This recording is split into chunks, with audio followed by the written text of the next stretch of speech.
Chelsea won, Brighton and Hove Albion 2. For those of you that watched my match review earlier today when Aston Villa absolutely walloped Newcastle 3-0, you would have heard me say that my next reaction was going to be Man City versus Leicester. However, this game was just too good not to react to. I watched it and I thought, this is brilliant football. Brighton and Hove Albion once again showing they are kicking it with the big boys big time this season, man. Despite the fact that they didn't win last week against Tottenham, I was one of the people saying they played really well and they deserve much more from the game. And today, against Chelsea, they were by far the better team. By far. Like, I know Chelsea have been critical of not getting results recently, and I actually believe they've been one of the poorer teams in the division in terms of clinicality up front. They can't seem to score for whatever reason. But one thing I've not been critical of Chelsea is between the boxes. I thought they played really well. Against Liverpool the week before, during the week, they played really well between the boxes. Really fluent in between, but when it got to the final third, it broke down for Chelsea. Well, today, I think Brighton dominated in every facet of the match. Going forward and defensively, Brighton were miles the better team. Miles the better team. Like, Chelsea were nowhere near Brighton. Nowhere near whatsoever. They thoroughly deserved that victory, and it was 2-1, but it could have been 3-4-1. Genuinely, Brighton was so good, man. And fair play to them, kudos. I came out here early and I said that Brighton, Brentford, Newcastle, Aston Villa, teams like that, they should be gunning for European places. Why not? Why not break the status quo? Because you deserve it. Just because other teams are big six clubs like Arsenal, Chelsea, City, etc. doesn't mean that you are not deserving of getting a European spot. The way Brighton play football, they play the third best football in this league behind Arsenal, Man City. I'm coming out here and say it. Brighton play beautiful football. From defence to attack, it's liquid, it's fluid, it's efficient, it's pragmatic, but it's also beautiful. It's a style to him. Roberto De Zerbi, fair play to him, my friend. Fair play to him. And he's put together a real run in this Brighton side. And it showcased that, look, Graham Potter's an English manager, one of the better English managers out there, but he's nothing special. And Roberto De Zerbi is showing that. Because Graham Potter got all the plaudits at Brighton, and rightly so. He got a lot of plaudits. But what Roberto De Zerbi's done to this team is elevated Brighton to a new stature, to a new status. Because under Graham Potter, they were good, don't get me wrong, Brighton were good. But this Roberto De Zerbi Brighton is a class above, man. It's a street above them. They are so good.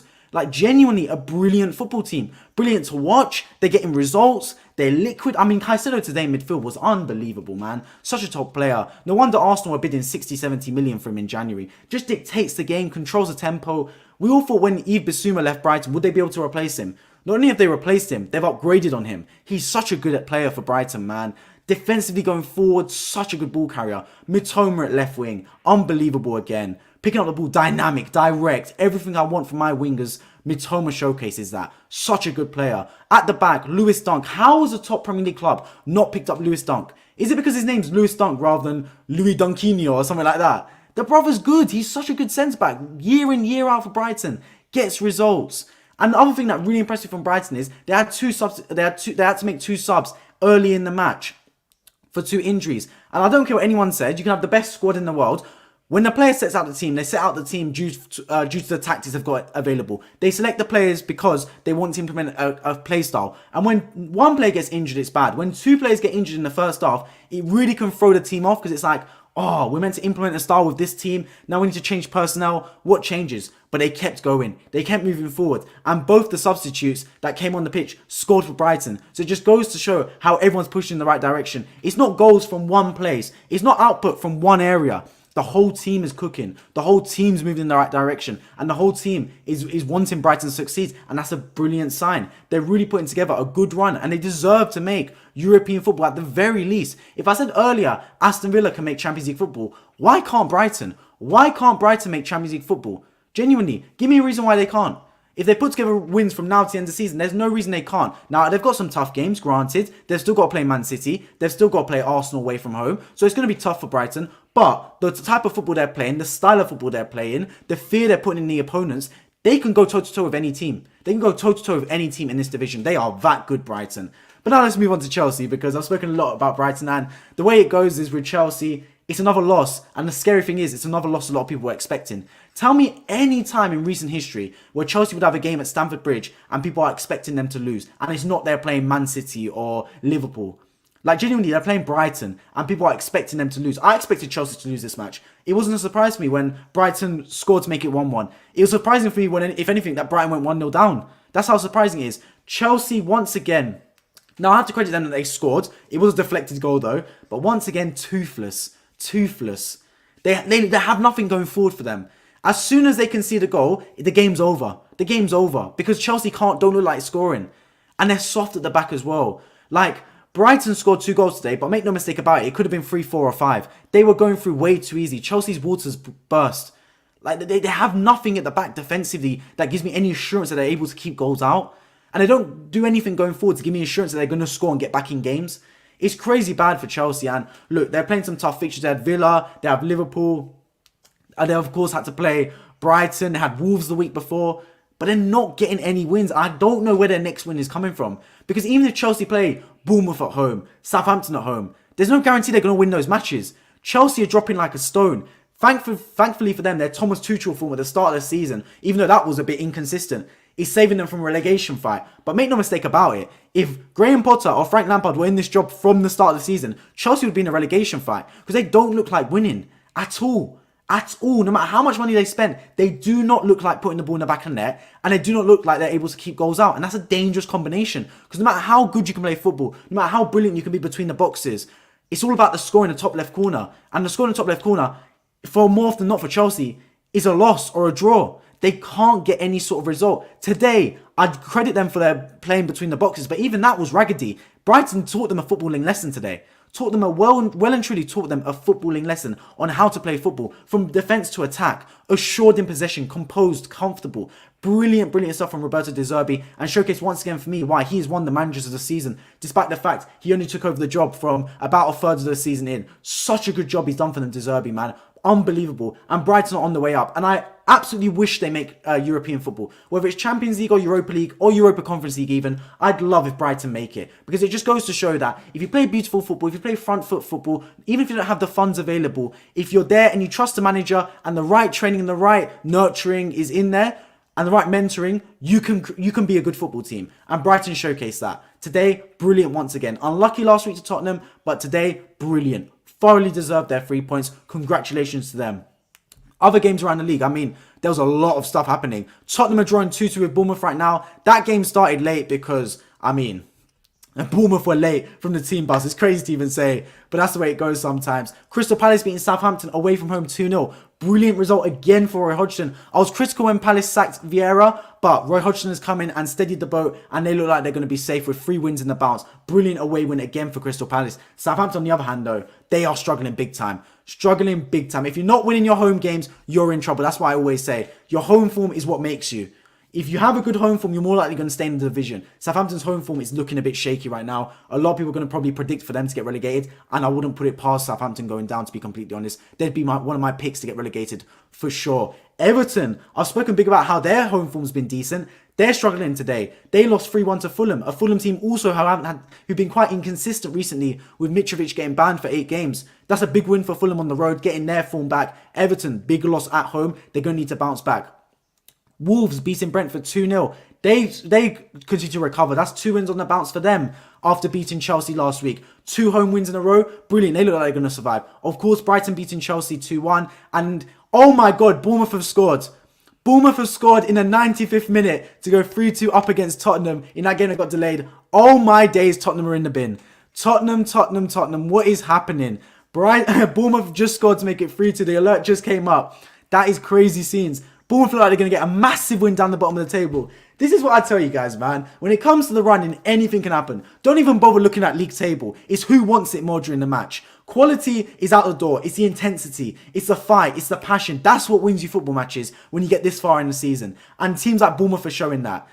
That's what it's about. You got to show that extra fight, that extra passion. And if Bournemouth go on to win this game, which it looks like they're going to do against Tottenham away from home, wow, oh wow, what a result that would be. Big up Bournemouth for that. Brilliant result, man. So good.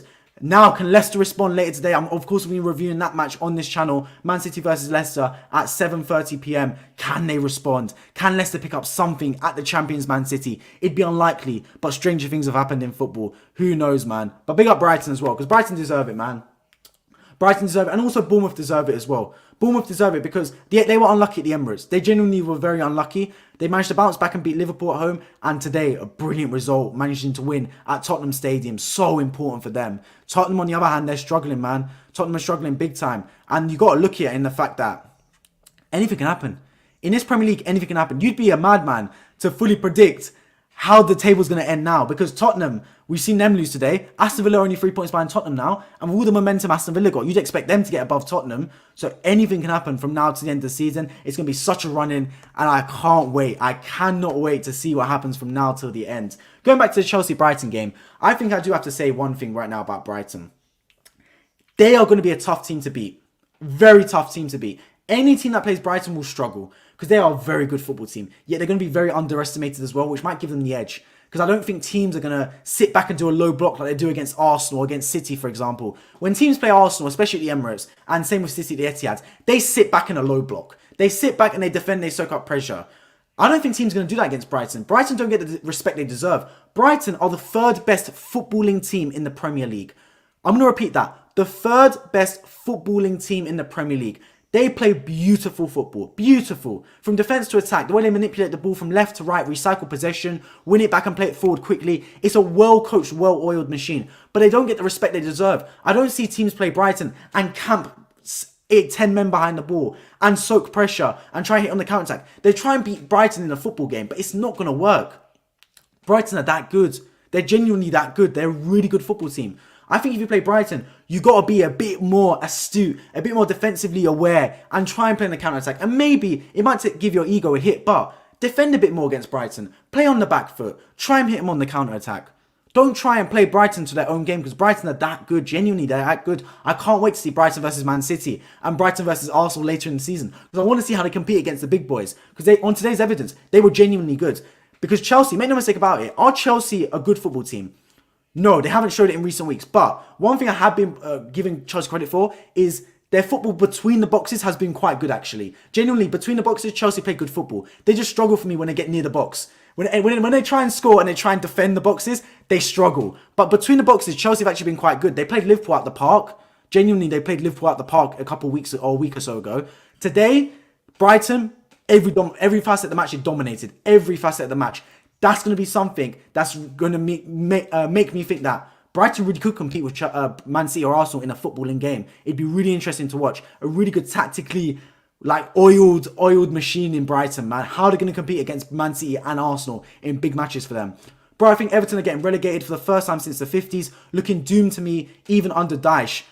Ooh, well, that would be a sight to see if Everton get relegated, because especially the fact that they're such a massive football club, building a new stadium as well next to the docks. If Everton get relegated, that would be a massive hit to them. I don't think Everton will get relegated. And ironically, I said that I don't think they'll get relegated because I think their home form will save them. Today, they lost 3-1 at home to a struggling Fulham side who've actually been quite poor in recent weeks. Their form's been actually not anywhere near how it's been in previous weeks. But if you're losing at home, it's a bad sign. You got to win your home games to stay in the division. On the flip side, you look at Bournemouth. Bournemouth, one of the teams I tipped to get relegated, they've just won 3-2 here against Tottenham. They've won 3-2 against Tottenham Hotspur. Crazy to say, but it's happened. And if you pick up results in games you're not meant to, anything can happen in this division. Anything. I've said it. When you get to the running, right, league table position does not matter. It's who wants it more on the day. Who wants it more in that match? Who's going to fight more? Who's going to have more passion? And Bournemouth showed that. They beat Tottenham away from home. That's a big result for them. Big result. Bournemouth jump up the table. Now they're up to 17th. So it just goes to show anything can happen. If you have the desire, if you have the hunger, you can get results. And that's the factor of the match. That's the matter of the fact, sorry. You can get results if you show the fight and the hunger. And that's why, look, the table's how it looks right now. You'd be a madman to think it's going to stay the same way in 8-9 matches down the line. But it's anyone's game. Genuinely, it's anyone's game. If anyone gets relegated this season, they can't sit there and go, oh, it's one of those things. You are in control of your own destiny. Genuinely. If you're good enough, you will stay in this division. And right now, Everton losing 3-1 at home. Look, maybe they're proving that they're not necessarily meant to stay in this Premier League. Because I do say, if you're flirting with relegation, season on and season out, eventually you're going to get tipped down. That's what's going to happen. It's crazy to say, but for a club the size of Everton, no team is too big to go down. They got to get back on the ship. They got to get results sooner rather than later. Tottenham are a shambles. They absolutely are, Tommy. Absolutely a shambles. They can't seem to pick up results. If you're losing at home to Bournemouth, that's a bad sign. Very bad sign. Because that's a team that you should be collecting 3 points from. No disrespect. Tottenham look bad, man. From defence to attack. And I've said it. Why are you going to sack your manager and bring in Christian Stellini? Why, oh why, oh why? The Donny Christian Stellini is Antonio Conte light. He's Antonio Conte 2.0. He's beta Antonio Conte. Why? For me, Tottenham is actually probably the manager they should bring in. They should revert to style and go back to a DNA-oriented manager that's going to bring back Tottenham's DNA of attacking, fun football. They've tried these serial winners in Antonio Conte and Jose Mourinho. It's not working. They've tried the pragmatic manager Nuno Espirito Santo. It did not work. It's time to go back to exciting football. Julian Nagelsmann, Roberto De Zerbi, the young manager from Sporting Lisbon. These are the managers you should look at if you're Tottenham Hotspur.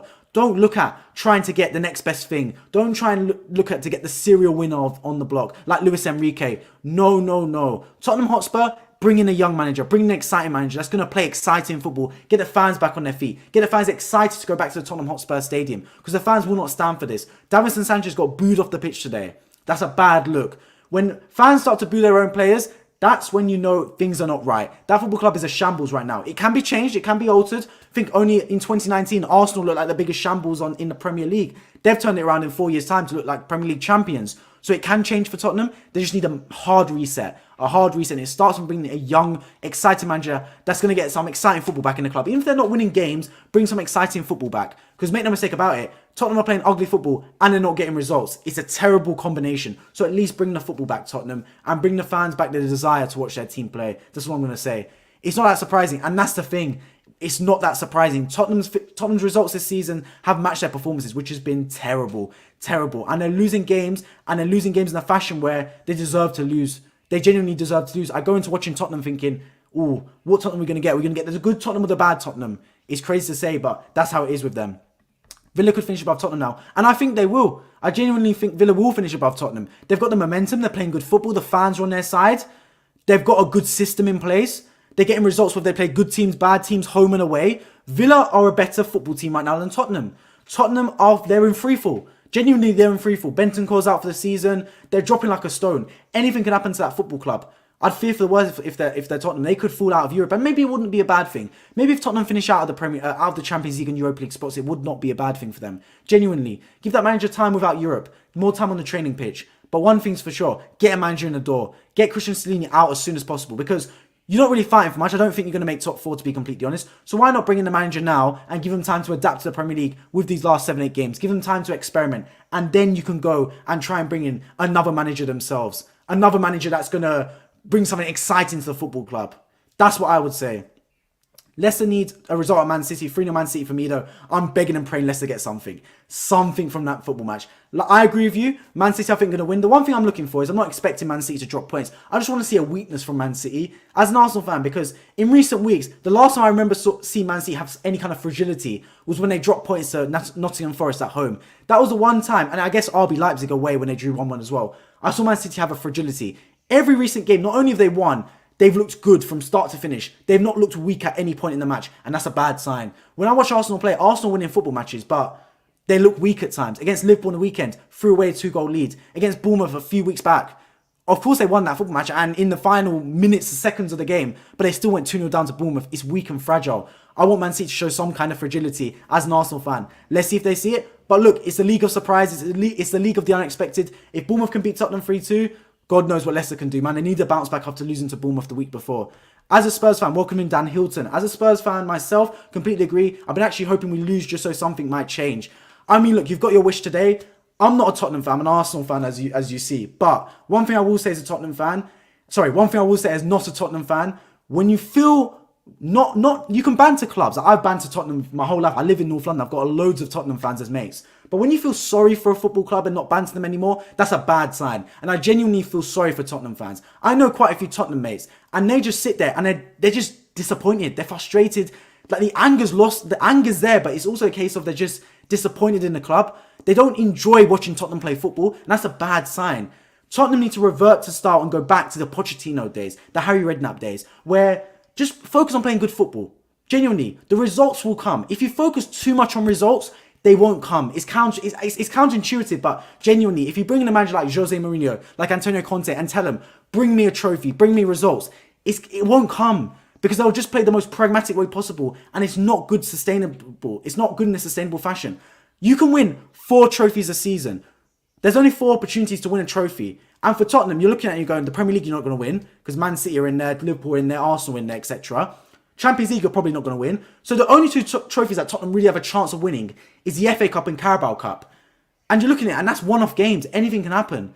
So for me, if you're Tottenham, don't worry about, I want a manager that's going to bring me trophies. Worry about bringing a manager that's going to bring football back to Tottenham. Worry about bringing a manager that's going to be young, fresh, exciting. Bring back Tottenham's DNA. Bring back someone that's going to reinvent the club a little bit. Not afraid to come in and get rid of some of the training staff. Why not? Change the diet. Change the training schedule. Bring the manager that's going to change something about the football club. Bring the manager that's going to reinvent some ideas and be fresh and exciting. Why not, man? Because when you've got deep-rooted problems that Tottenham Hotspur have, a little change isn't going to do enough. You need a big change. And a big change comes from the manager. It comes from the owner as well, but is the owner going to walk? I don't think so. I don't think Daniel Levy, the chairman, is going to walk. And I don't think Enoch or anything like that is going to go. So you got to look at the manager. And it's not just the owner. I feel like a lot of people bash the owner, and it's right to bash the owner at times, but look at Arsenal. We're top of the league right now, and we've still got Kroenke in the door, who a few years back was touted as one of the worst owners in the Premier League. So the owner's one thing, but the manager can change a lot. And I believe if you bring the right manager in for Tottenham Hotspur, and in my eyes, you should be going for Roberto De Zerbi. You should be going for someone like the young manager from Sporting Lisbon, someone fresh, exciting like that. The results will come back for Tottenham, but it'll come back over time. The football needs to come back first. That's what I would say. How are you, bro? I appreciate. I'm good, Tom. I appreciate you tuning into the stream. My next stream will be later today. Leicester City, Man City, 7:30 p.m. The stream will start straight after the match. I'll be a lot better if Man City drop points. I'll tell you that for free. Appreciate you tuning in, Tom. I hope you're well.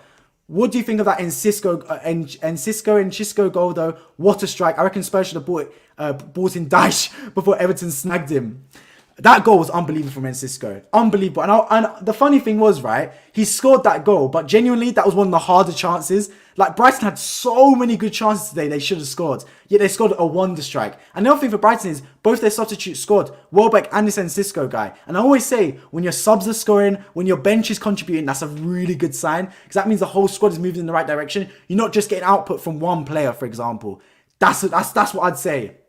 So, brilliant goal from them. And they thoroughly deserve these 3 points. On the other point, you say, I reckon Spurs should have brought in Dyche before Everton snagged him. I personally disagree with that. I don't think Dyche is right for Tottenham. Dyche is not a manager that's going to bring you European football. Dyche is a manager that's going to keep you in the division. Spurs need a young, exciting manager. While you still got credibility to you, while you still got Harry Kane, the best striker in world football, in my opinion, you got to bring in a top manager that's going to bring in fresh ideas. A young, up-and-coming top manager. Doesn't have to be world-class now, but the potential to be world-class. Roberto De Zerbi, the young boy from Sporting Lisbon. Thomas Frank. These are some names that I'd float about. Don't look at Luis Enrique, someone like that. Young, exciting manager. Even Julio Nagelsmann would be a good option for Tottenham Hotspur. That's who you should target for me. Don't look at these serial winners. Look at young managers going to bring in fresh ideas. Because trust me, this Tottenham squad's better than that Brighton squad. But how is that Brighton squad playing some of the best football I'm seeing in the Premier League, yet Tottenham are not? It just goes to show. You need to change the manager and change it as quick as you can for me. It's on the manager at Tottenham. Whole club needs a rethink. Whoever goes there fails.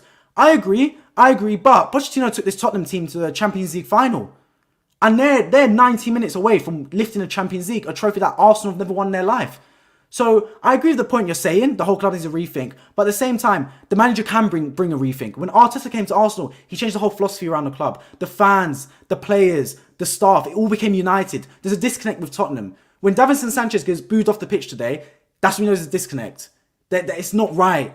Even if Ben White dropped a stinker on the weekend for Arsenal, you think the Arsenal fans are going to boo him off? They won't, because the Arsenal fans are in love with this team. We see a team that represents us and what we want to see in a football club. These Tottenham fans don't see a team they want to get behind. They don't see a team that represents Tottenham Hotspur, represents the DNA. They don't see a team they're proud of. And that can change from the manager. The manager's the first part of that for me. You can say the club needs a rethink. I agree with you 100%. Daniel Levy should have a rethink.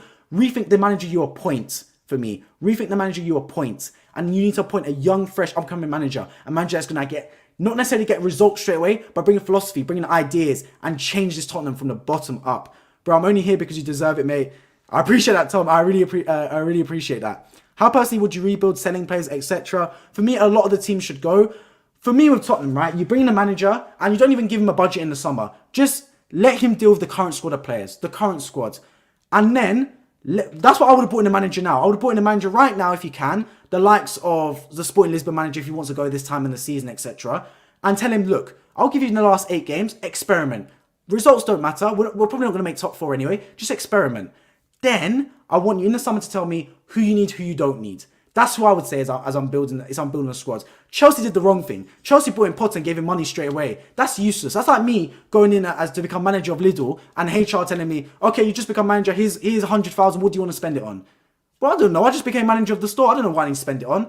That's not the right way. Tottenham, I think they need to bring in a manager that's going to have young, fresh ideas and tell him, look, we're not going to put much pressure on you. We are Tottenham, so we do need you to get some results. But the main thing for you is implement your ideas. It will take some time. I understand it's a process. We believe in you. The fans will get behind you if you show young, exciting football, because they've been starved of exciting football at that football club for years now. Just show something the fans want to get behind. Play some exciting football. Some players need to go. I agree with you. The likes of Emerson Royale, Davinson Sanchez, well past their sell-by date. But at the same time, use the academy more as well. The academy can get you so much time. And the academy can save you so much money as well. And the fans want to see academy players. They want to see those academy footballers, man. They want to see players like that get into the squad. Look at Arsenal, Saka, Smith Rowe, etc. Players like that, they really help the squad out. Tottenham, who's your academy players? Oliver Skip. He's not exactly tearing up trees, is he? So for me, Tottenham, that's how you rebuild it, man. You rebuild it from the ground up. Sanchez got booed because he's crap. I agree. I genuinely agree.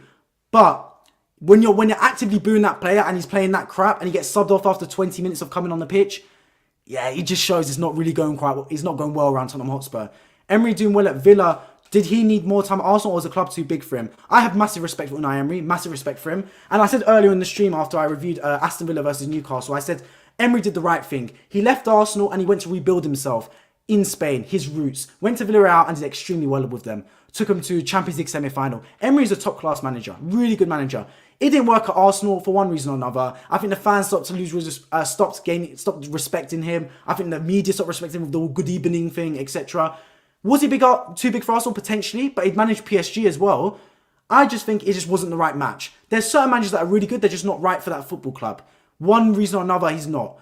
Unai Emery is great for Aston Villa. He's great because he hasn't got the pressure of a big club in Arsenal, hasn't got the pressure to play beautiful football, but he can play pragmatic football and play intense football that suits the Aston Villa fan base. And Aston Villa is still a massive club. Make no mistake about it. Aston Villa is a historic football club, humongous club. So he's done really well to get that job. And I think he's doing really well there. Genuinely, one of the better managers in the Premier League. Emery's class. Yeah, exactly. Tom agrees. He's not Arsenal though. 100%. Exactly what I said. Hello, Ernesto. Welcome into the chat. I appreciate you tuning in, my friend. Make sure you subscribe. Bro, we're going to watch Man City game. Back for the post-match. I appreciate you. I'm going to be streaming right here for Man City versus Arsenal post-match. Man City versus Arsenal. Man City versus Leicester post-match here at 7:30 p.m. Emerson laughing. He is that bad, honestly. Arsenal can championship. I bloody hope so, my friend. Ernesto, I'm hoping and praying every day that Arsenal win the Premier League, man. That is what I'm hoping for. Who knows if it happens. But yeah, I'm going to be going off the stream now, guys. So I'm going to be watching the Man City versus Leicester game. Make sure to tune back in here at 7:30 p.m. for my reaction to Man City versus Leicester. Bring all your questions, Arsenal related, Man City related, Leicester related, any other football team. I'll be here to answer them. I'm loving the football chat in the live chat. I'll catch you guys later today in a couple hours time for Man City versus Leicester review. I appreciate everyone tuning in. Make sure you subscribe if you're new around here, and I hope to catch you all in my next one. Take care.